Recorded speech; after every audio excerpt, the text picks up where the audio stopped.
Yan ang minsan kain. Kailangan biyakin mo.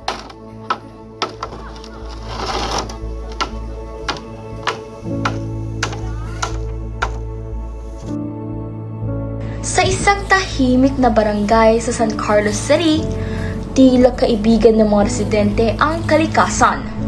Sa gitna ng mga kakahuyan, dito nila hinahabi ang kanilang kabuhayan gamit ang isa sa pinakamahalagang yaman ng kalikasan, ang kawayan. Dito nila ginagawa ang kaing o mas kilala sa lugar na ito bilang tiklis. Kaya't narito kami upang makapanayam ang isang 62 anyos na isa sa pinakamatagal na gumagawa ng kaing sa kanilang barangay. Pero po, ano pong name niyo? Kelly de la Cruz Risquez, Ilang taon na po kayo? 72 na. 70. Mga ilang taon na po kayo naggagawa ng kain? 1977, naumpisa kong gumawa ng tiklis. Nag-asawa ko dito, tagalingay na po. Oo, tapos napadpad kayo Oo. sa kain. Napadpad ako ng Sangkano. Pagdating ko dito, nakikita ko yung mga taong gumawa. Pinanood ko lang. After na dito mo yung hipag ko. Di ganito, may sukulan kasi eh. Sumunod akong gumawa, nag-agawa ako kaagad. Yun na, diretso na, gumawa na ako. Ang paggawa ng tiklis ay hindi basta-bastang trabaho. Kailangan ng tiyaga, lakas, at higit sa lahat, pagmamahal sa kalikasan. Iyan ang ipinakita ni Lola Feli.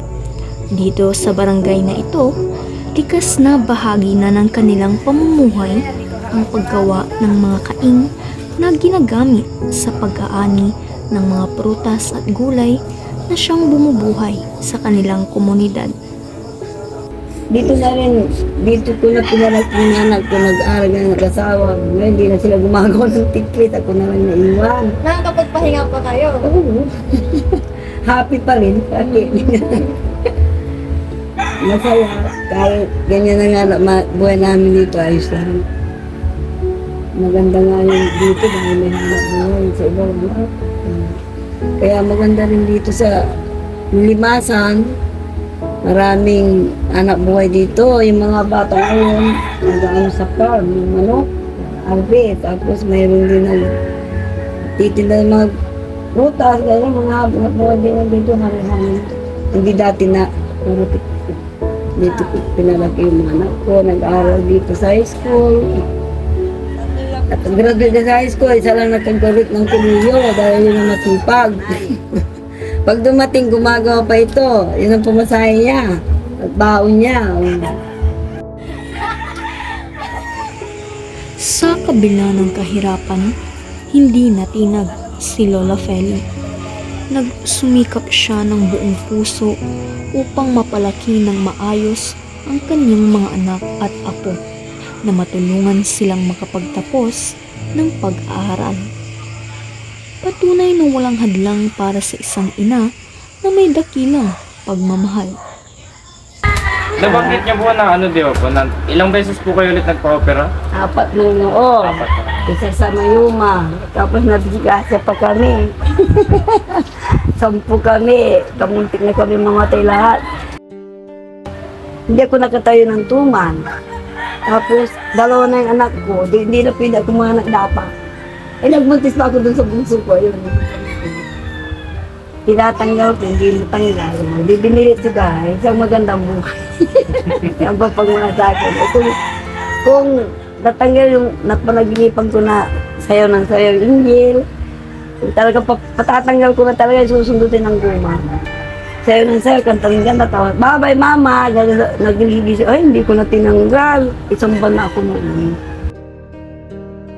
Yung nagsabi sa akin ng taning ng buhay ko, para katulad kong tao.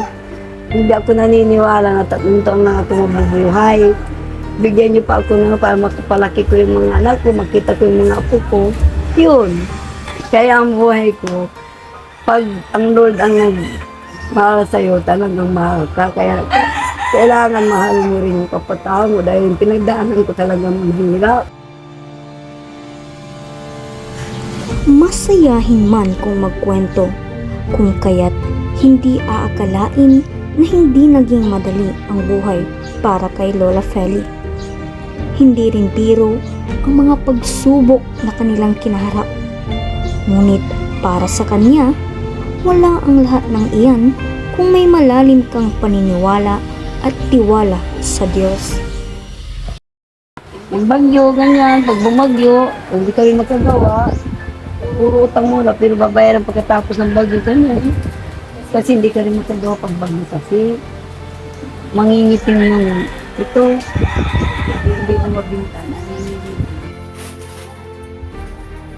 Yung asawa niyo po, Hindi, masakit na. Ngayon ka tayo, nasa kwarto. buti, nakakagawa pa kayo. Oo, ako mag-isa.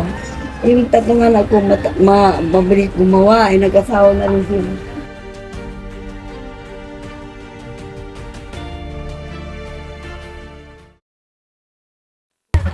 Ano pong ma-advise niyo sa amin or mapapayo sa buhay na kinakaharap or kahirapan? Oo nga, marami kapag kayong padadaanan na mga ano ngayon, ano. Dahil hindi natin alam kung anong panahon na dadaan pa. Kaya, kayong mga kabataan, manalangin lang kayo lagi. Kasi ang panalangin, kasama niyo lagi si Lord. Ibabasbas kayo sa magandang kapalaran.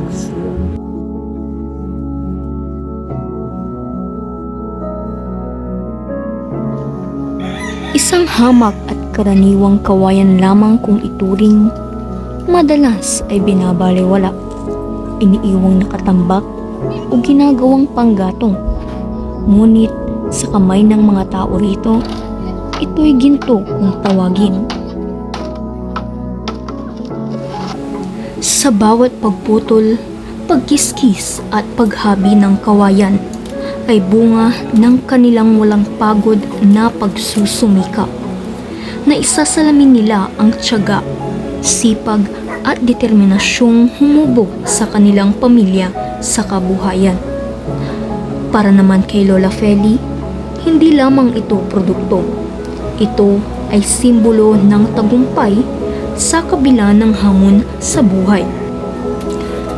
Tunay na kung sa kamay ng masipag at matyagang tao, kahit ang pinakahamak na kawayan ay maaaring gawing ginto kung saan, sa bawat habi, pangarap ang kalakip.